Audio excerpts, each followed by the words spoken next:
네, 열어놨습니다. 혹시 다 보이시나요? 네, 잘 보입니다. 그러면 발표 시작하겠습니다. 네, 이번 발표는 와이드 레즈넷으로 이제 기존 레즈넷에서 이제 깊이에 관한 내용으로 다뤘었다고 하면은 논문 제목처럼 와이드, 이제 웨스트의 넓이에 관한 내용의 논문, 어, 논문 비교를 하면서 제 나름대로 이제 총 7가지 목차로 정리를 한번 해보았고, 어, 인트로덕션부터 시작하겠습니다. 일단 논문에서도, 이제 너비와 깊이의 문제가 이제 머신러닝에서 많이 논의되었다라고 얘기를 하고 있습니다. 그래서 네트워크의 깊이를 깊게 학습하면 더 나은 성능이 나와서 더 깊은 망을 여태까지 연구해왔었죠. 그러나 그 깊은 망이 깊어지면 깊어질수록 성능 저하 문제 및 또는 기울기 소실 문제 등 이제 학습이 어려운 점이 나타나서 또 새로운 깊이에 관한 연구가 필요했습니다. 그 연구로 이제 저희가 알고 있는 VGNet과 또 인셉션, 또 레지넷 등 여러 모델이 발표되었으면서 또 그 논문으로 해서 깊이에 관한 이제 논문 업적이 많이 쌓였습니다. 그러나 오늘 발표한 이제 와이드 내주니어 네트워크는 깊이에 중점 두지 않고 너비에 집중하여서 이제 레지넷의 문제점이라고 거론되어 있는 이제 약점을 극복하면서 이제 어, 연구를 시작했습니다. 처음 먼저 깊이와 넓이에 대해서 얘기를 할 필요가 있을 것 같은데요. 일단 그림 1과 그림 2를 기준으로 설명을 드리겠습니다. 그림 1 같은 경우는 이제 넓이에 관해서 이제 컨볼루션 필터 개수 또는 아웃풋 피처 맵의 채널 수를 얘기하는 게 이제 너비에 관한 내용이 되겠습니다. 그래서 너비가 넓다라는 내용은 네트워크에서 이제 컨볼루션 필터 개수를 많이 사용해서 이 아웃풋 피처의 맵에 채널 수가 많게끔 하는 게 이제 너비에 관한 내용이 되겠고, 반면에 이제 그림 2의 기준으로 이제 깊이에 관한 내용은 컨볼루션이랑 또는 렐로 같은 액티베이션 펑션, 또 풀링 등 연산 하나의 층을 이루게 되며 또 이 층의 개수를 이제 깊이라고 표현이 됩니다. 그래서 깊이가 깊은 모델이란 이런 연산들이 많은 이제 망이 깊은 모델이라고 할 수 있겠습니다. 그래서 여태 아까 말씀드렸던 깊이에 관한 연구로 이제 VGGnet 그리고 인셉션, 레즈넷으로 VGNet 같은 경우는 3 곱하기 3 컨볼루션을 이용해서 깊은 망을 구성하고요. 또 인셉션 같은 경우는 1 곱하기 1 컨볼루션과 3 곱하기 3 컨볼루션 그리고 5 곱하기 5 컨볼루션 또 그리고 풀링을 조합해서 깊은 망을 구성을 하고 있습니다. 레즈넷 같은 경우는 여기 보이시는 이 스킵 커넥션 구조를 사용해서 망을 점점 더 깊게 쌓아가고 있습니다. 아까 초반 논문 제목에서 얘기하셨다시피, 이 논문은 레즈넷에서 한계를 극복하면서, 약점을 극복하면서 나온 논문으로서, 먼저 레즈넷의 약점에 대해서, 위크니스에 대해서 얘기를 할 필요가 있겠습니다. 일단 첫 번째로 얘기하는 거는 Circuit Complexity Theory, 두 번째는 Diminishing Feature Reuse라가 두 개가 되겠습니다. 먼저 Complexity Theory 같은 경우는 레즈넷에서 수천 개의 레이어를 쌓아도 성능이 하락하지 않고 또는 향상되었습니다. 그래서 성능이 몇 퍼센트 향상될 때마다 필요한 레이어의 수가 거의 2배로 늘어나서 네트워크를 훈련하는데 효율이 떨어진다는 문제점을 거론하였고요. 두 번째 같은 경우는 레진의 깊은 망 훈련을 가능하게 도와준 레지듀얼 블럭, 즉 레즈넷에서 사용한 레지듀얼 블럭이 문제점으로 거론되었습니다. 네트워크를 통해서 그레디언트가 흐를 때 레지듀얼 블럭의 가중치를 통해 흐르도록 하는 요소가 없어서 아무것도 학습하지 않을 수 있다라는 문제점이 거론되어 있습니다. 그로 인해서 유용한 표현을 학습하는 블럭이 몇 개 없거나 또는 여러 블럭이 최종 목표에 매우 적은 기여만 하여서 학습이 될 수 있다라기 때문에 논문에서는 diminishing feature reuse, 이야기를 하고 있습니다. 네 번째는 이제 와이드 레지스 네트워크의 이제 수식을 좀 설명드리면서 모양이 어떤지를 좀 설명을 드리겠습니다. 일단 수식을 보시면은 아웃풋인 x L번째 아웃풋인 xl 플러스 1 그리고 인풋인 xl 그리고 레지듀얼 펑션인 f 그리고 파라미터인 가중치인 블럭인 w가 되어 있는데 아까 얘기하다시피 레지듀얼 네트워크 즉 레즈넷에서 이제 차용된 논문이기 때문에 이 인풋에 들어가 있는 엑셀이 이제 레지듀얼 펑션 안에 있는 엑셀 안에서 스킵 커넥션 또는 쇼커 커넥션 방법을 사용하였습니다. 아래는 이제 레즈넷과 와이드 레즈넷의 이제 구조적인 이제 아키텍처를 이제 좀 도식화해서 표현을 했는데요.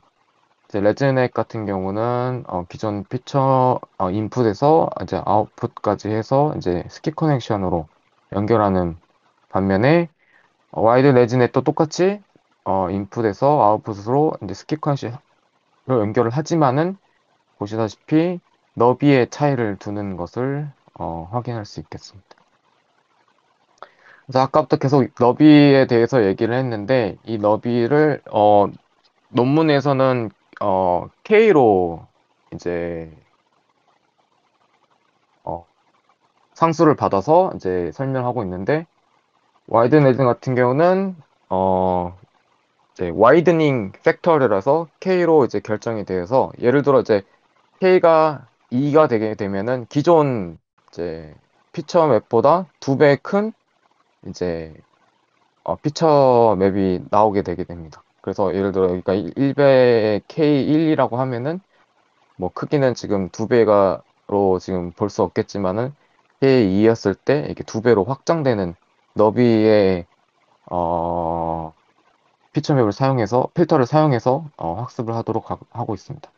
또 아까 얘기했던 쇼커 커넥션이 그대로 레즈넷과 또 와이드 레즈넷에서 사용되는 것을 알 수 있습니다. 그러면은 이 와이드 레즈넷을 썼을 때 어떤 이제 장점이 있는지 좀 알아보도록 하겠습니다. 이제 와이드 레즈는 아까도 얘기했다시피 너비를 증가시키면서 네트워크의 표현력을 향상시켰다고 논문에서 얘기하고 있습니다. 그래서 테이블을 보시게 되면은 이 너비가 점점 하나씩 이제 0.5씩 늘어가고 또 한 개씩 늘어갈 때마다 여기 있는 에러가 점점 줄어가는 것을 또 볼 수가 있습니다. 그래서 이를 통해서 네트워크가 학습해야 하는 레이어 수가 점점 줄어드는 또 효과도 있고 네트워크가 또 깊어지면서 아까 얘기했던 이제 네트워크가 깊어지면서 학습이 어려워지는 기존의 문제를 피할 수 있다고 논문에서는 거론하고 있습니다. 또 피처 리유즈로 이제 깊은 네트워크망에서 아까 말씀드렸던 디미니싱 피처 리유저 이 문제를 완화하게 되었고 또 와이드 레즈넷에서 네트워크의 너비를 늘림으로써 더 많은 피처 맵을 학습한다고 합니다. 성능면에서도 보게 되면은 기존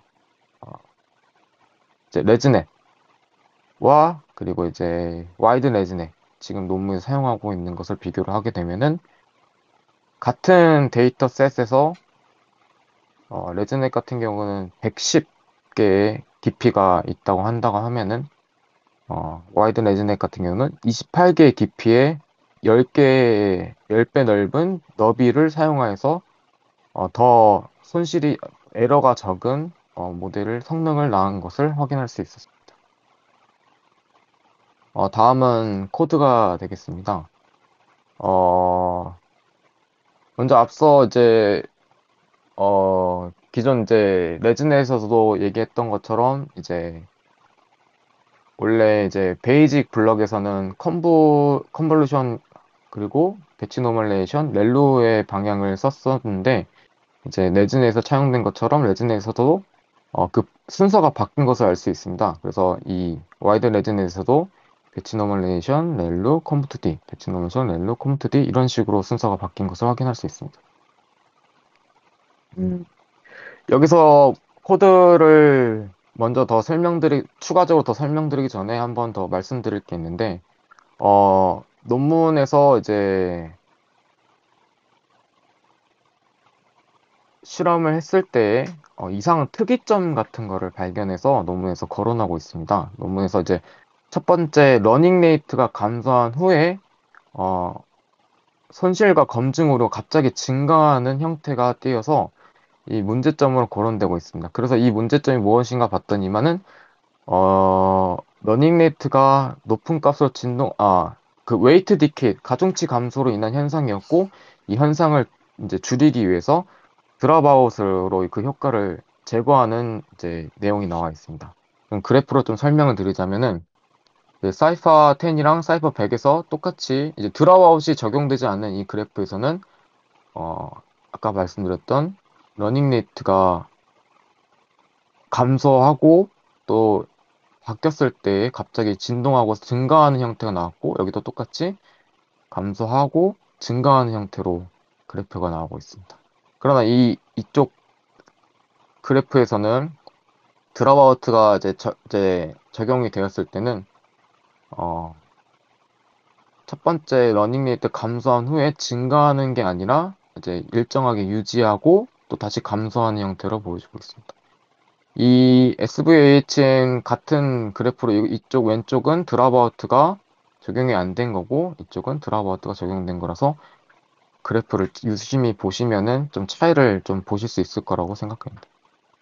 논문에서는 사이퍼 데이터에는 0.3의 이제 드랍아웃을 사용하였고 이제 SVHN 데이터에는 0.4 드랍아웃 레이트를 사용했습니다. 그러면 먼저 드랍아웃이라는 게 무엇인지 좀 설명드릴 필요가 있을 것 같은데요.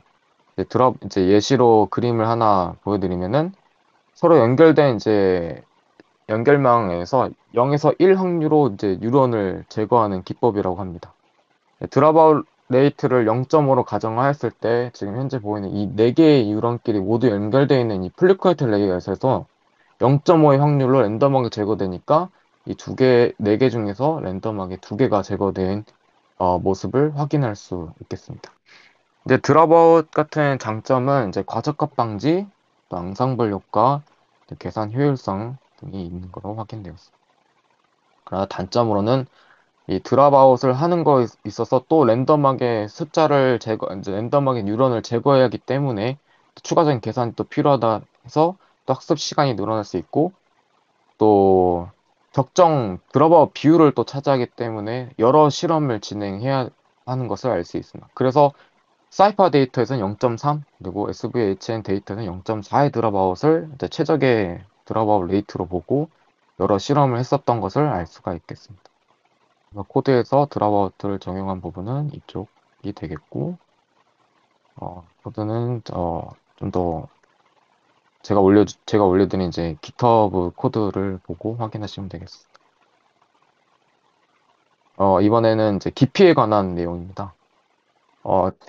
논문에 나와 있는 그림을 이제 가져왔는데요. 이 깊이의 계산에 대해서 좀 볼 필요가 있는 게, 이쪽 깊이는, 위에서부터 컨볼루션의 컨볼루션인 이거를 1개, 그리고 이 안에 있는, 컨볼루션 안에 있는 이 2개의 컨볼루션에서 2 곱하기 n, 그리고 또 여기도 2 곱하기 n, 2 곱하기 n, 그리고 마지막엔 배치노멀제인과 렐로가 있는 이제 1개 이렇게 해서 깊이를 이제 6n 플러스 2로 이렇게 나타낼 수가 있는데요. 그럼 이제 여기에 이제 마지막 레이어의 그룹에 이제 배치 노멀레이션이랑 렐루 그리고 플리커이트 레이어까지 해서 2개가 더해져서 6n 플러스 4로 이렇게 뎁스를 구할 수가 있습니다. 그래서 코드에 이제 여러 다른 이제 파이토치를 이제 구현한 사람들의 코드를 좀 보게 되면은 다 이제 6n 플러스 4를 이제 계산을 해서 이 n, 아까 여기서 봤던 이 n을 구하는 방식을 여기서 계산해가지고 이제 뎁스 마이너스 4에 6을 나누는 식으로 n을 이제 구할 수 있습니다. 그래서 추가적인 와이드 레진의 코드 같은 경우는 아까 말씀드린 것처럼 제가 올려드린 이제 GitHub 코드를 참조하시면 될 것 같고요. 저는 이제 추가적으로, 논문에서 사용했던 이제 실험적인 결과를 저도 한번 해봐야겠다 싶어서, 시도를 해봤습니다. 일단 논문 저자에서는 전체적인 실험 결과에 대해서 어떻게 정리를 했냐면은 동일한 이 뎁스에서는 즉 K가 8인, 그러니까 클수록 제일 높은 성능을 냈다고 얘기를 하고 있고요. 또 이 동일 K인 10과 10에서는 뎁스가 클수록 어, 성능이 우수하다라고 얘기를 하고 있습니다. 그러나 동일 파라미터 수에서는 이제 뎁스와 K가 제각각이라서 실험에 더 신중할 수 있다라고 제 결론을 짓고 있습니다. 일단 논문에서 사용한 증강 같은 경우는 랜덤 호리존털 플립, 그리고 랜덤 크롭, 그리고 노멀리제이션 이렇게 사용되어 있고요. 또 하이퍼 파라미터는 초기 러닝 레이트는 0.1, 그리고 SGD 옵티마이저를 사용해서 모멘텀 0.9에 웨이트 K는 0.0005를 사용하였고, 또 러닝 레이트 같은 경우는 60번째 에포크랑 120번째 에포크에서 0.1배씩 감소하는 제 방법을 사용했습니다. 아까도 얘기했던 것처럼 저는 어떤 논문에서 사용했던 실험을 저는 어떤 거를 사용했냐면은 와이드 레즈넷의 2010, 이거 죄송한데 2080입니다. 예, 280 모델과 WN4010, 즉 28개의 깊이와 10개의 K, 그리고 40개의 깊이와 10개의 K로 이제 모델을 이제 이것도 죄송합니다. 이거 제가 이게 오타가 났는데 1로 좀 설명을 해야 되는데 40개 깊이의 1인 이제 모델을 이제 기준으로 한번 실험을 한번 해봤습니다. 일단 아까도 보셨던 이 파라미터 이제 3600만 파라미터는 위에 논문에서 나온 것처럼 3.65에 이제 거의 이제 반올림해서 3.65로 같은 파라미터를 나온 모델을 쓴 거를 확인하였고, 모델의 테스트 에러와 트레인 에러를 이제 확인해 보니까 논문에서 나오는 그래프처럼 잘 나오는 것을 확인할 수 있습니다.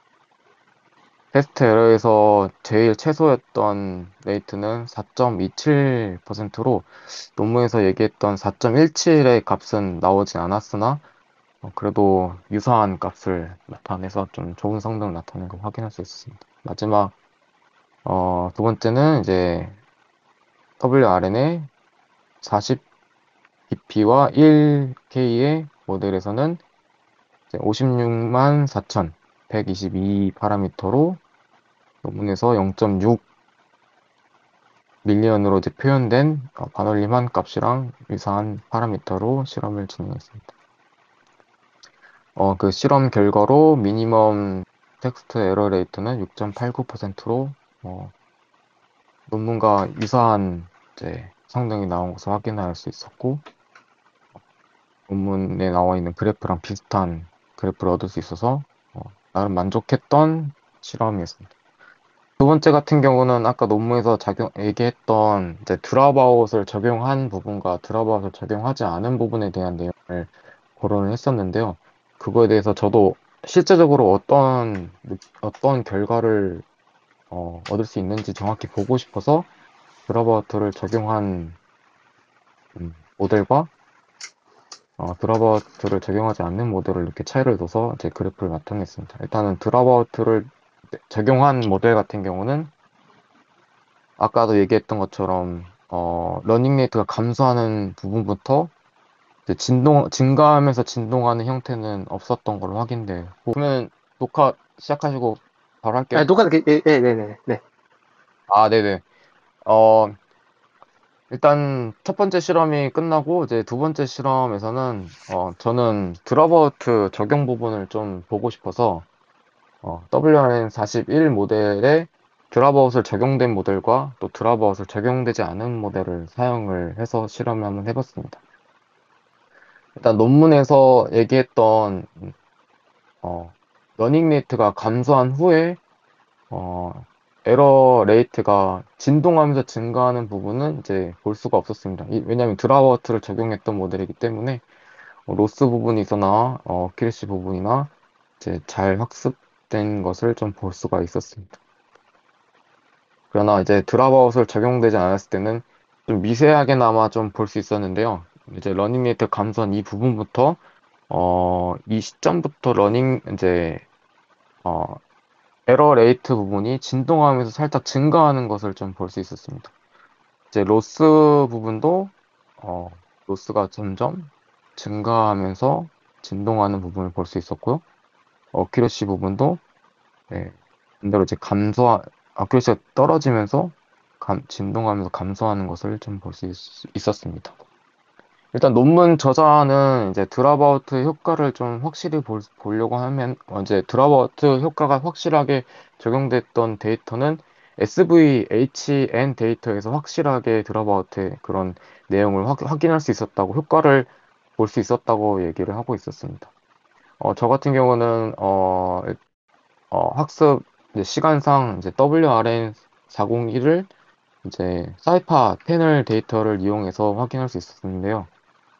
만약에 추후에 이 논문을 보시고 논문 리뷰를 하고 싶어서 이제 드랍아웃에 대한 내용을 확실하게 보고 싶다고 하신다고 하면은 위에 논문 저자가 거론한 것처럼 그래프와 드랍아웃의 효과를 좀 거론한 것처럼 SVHN 데이터를 사용하면서 드랍아웃의 효과를 좀 확실하게 느낄 수 있는 어, 리뷰가 됐었으면 좋겠습니다. 일단 이상입니다. 뭐 일단 마무리를 지으면은 이제 에러 레이트가 러닝 레이트 감소한 후에 에러 레이트가 진동하면서 증가하는 형태를 좀 볼 수 있었는데요. 이제 로스랑 어큐레시 부분도 로스가 점점 늘어나는 형태와 또 어큐레시가 점점 떨어지는 형태로 어, 에러 레이트가 진동하면서 증가하는 것을 확인할 수 있었습니다. 그러나 이제 논문에서는 이제 이런 드랍 적용에서 드랍 레이트가 적용하지 않는 부분과 드랍 레이트가 적용하는 부분의 차이를 좀 면밀하게 볼 수 있는 데이터는 SVHM의 데이터가 확실하게 나오기 때문에 그 나중에 추후에 이제 이 코드나 이 논문을 리뷰하시는 분들께서는 SVHN을 사용하면은 드랍아웃에 대한 확실한 효과를 좀 볼 수 있을 거라고 좀 생각됩니다. 그래프와 같이요. 네, 일단 이상입니다. 질문해도 되나요? 네, 그럼요. 어, 그 위에 이제 네. 레드넷 문제점에 닿았을 때 그 두 번째 diminishing feature reuse 이게 왜 발생하는 건지 혹시 다시 한 번만 설명을 해주실 수 있나요? 음, 이게, 아, 이게 쇼컷 커넥션에 대해서 일단은 이 아이덴티티에 대한 내용이 이제 쇼컷으로 아웃풋으로 이제 들어감으로 인해서 이게 기울기가 점점 이제 학습을 하면서 내려와야 되는데 학습되지 않고 그냥 이제 의미 그대로 즉 쇼컷 스킵되면서 넘어가기 때문에 그 가중치에 대해서 학습을 못하는 경우가 있다고 하더라고요, 논문에서는. 그래서 실제적으로 뭐 이거는 저도 이거에 대해서 좀 더 이해를 확실하게 해야 되는데 제가 느꼈던 거는 이 쇼컷 커넥션에 대한 학습이 되지 않았 그 쇼컷 커넥션 방법이 이제 문제점이 돼서 이제 학습이 제대로 되지 않았다라고 어, 생각을 하는 것 같아요. 맞나? 근데 어쨌든 쇼컷 커넥션 구조는 그대로 가져가는 거잖아요. 그냥 맞지. 너비만 넓히는 그쵸. 거고. 근데 그쵸. 그게 이제 이 문제를 해결한다고 보는 거네요. 음, 그렇게 느꼈습니다, 저는. 근데 아닐 수도 있어요. 저는 정확히 봐야 되긴 하는데, 이 부분에서 저도 확실하게 좀 짚고 갔었어야 되는데, 그 부분은 좀 잘 못 짚은 것 같네, 저도. 준비만 하면서. 네. 제가 이거를 확인하고 다시 알려드리도록 하겠습니다. 네. 그리고 보면은 이게 너비를 2배 넓힐수록 지금 파라미터가 4배씩 늘어나는 거잖아요. 지금 보면은. 네. 근데 이게 비효율적이라고 뭔가 생각되는데 그런 얘기는 혹시 논문에 따로 있나요? 어쨌든 이게 레이어를 많이 쌓는 게 비효율적이니까 너비를 넓혀보자는데 오히려 너비 넓히는 게 더 계산적으로도 더 무거워 보여가지고 파라미터 값은 제가 알기로는 레즈넷이 더 많은 걸로 알고 있어서, 그러니까 이 말은 즉슨 여기 보면은 지금 일단은 예를 들어 지금 깊이에 관해서 내용을 얘기를 하자면 일단 여기는 아니구나. 그렇게 되면 이게 아니구나. 아, 이것도 네 배가 한번 더 많네요. 그러니까 이 되게 WRN 논문이 있잖아요. WRN 논문이 네, 위드스를 넓히는 식이잖아요. 근데 위드스를 네. 넓히면서 여러 가지 파생된 레이어 모델을 이제 쭉 밑에 보면 나와 있잖아요. 그 조금만 스크롤 내려주시겠어요? 보시면은 더 하면은 네, 여기. 네, 살짝 밀어. 여기 보면은 이제 K가 늘어남에 따라서 이제 파라미터가 뭐 위드스가 늘어나는 거니까 그거에 따라서 이제 파라미터가 갑자기 기하급수적으로 늘어나는 경우가 발생을 하잖아요. 지금 보면은 뎁스가 28층인데 K가 10인 거랑 12인 거랑 비교하면은 거의 K가 2만 늘어나는데 파라미터는 거의 이거 딱 봐도 한 1.5배 늘어나는 것처럼 보이잖아요. 1.5배. 이게 이렇게 레즈넷 계열의 모델들이 위드스가 늘어나면은 파라미터가 급격하게 폭주하는 경향이 있습니다. 그래가지고 WRN 같은 경우는 그거를 줄이고자 지금 보면은 뎁스가 40층, 28층, 12층, 아니 16층 이렇게 줄여놓은 거예요. 그러니까 음, 어떻게 보면은 이 레즈넷 자체가 되게 높이가 높은 피라미드형으로 모델이 그림이 그려지는데 그거를 직사각형 모형으로 만들면서 뎁스를 줄여가지고 어쨌든 전체적인 파라미터 개수를 맞춘 거죠. 근데 이것도 얘도 뎁스가 늘어나면은 얘인 상태에서 뎁스가 늘어나면은 기존 레즈넷보다는 훨씬 더 많이 파라미터 개수가 폭주할 가능성이 있는 거죠. 그래서 논문에서도 40층이 최대인 걸로 설정을 해놓은 거예요. 자기들도 여러 가지 파생 모델을 음, 만들어 놓으니까 이걸로 WRN으로 152층 레즈넷 152층 만들어 버리면 파라미터 계속 터지거든요. 그래서 그 뎁스를 유동적으로 K랑 맞춰서 줄였다. 이렇게 보시면 될 것 같습니다. 알겠습니다. 비율을 맞춘 거죠. 전체적인 파라미터가 웬만하면 넘어가지 않도록. 그래, 그리고 혹시 그 중간에 드롭 다른 질문 넘어가면 네 그쪽 보시면 그 조금 위에 올려보시겠어요? 네네. 거기 다음 learning rate 감소까지 그 다음에 이 현상이 weight decay로 인한 현상이고 라고 하셨잖아요. 근데 네. 이게 무슨 말인지 weight decay가 제가 알기로는 그 weight의 그냥 절대적인 그 값 자체를 줄여가지고 좀 오버피팅을 막기 위한 그걸로 알고 있었거든요. 이게 음, 여기서 왜 방해가 되는 요소인지. 그거 저도 확인해 보겠습니다. 왜냐면 논문에 있는 내용을 그대로 가져온 내용이어가지고 네. 저는 드랍아웃에 어떤 영향을 좀 봤었던 건데 이 웨이티케에 대한 내용을 한번 확인해 보도록 하겠습니다. 이것도 질문에다 확인해 보겠습니다. 네. 네. 저는 질문 없습니다. 감사합니다. 발표 고생하셨습니다. 네. 네, 잘 들었습니다. 힘드네요.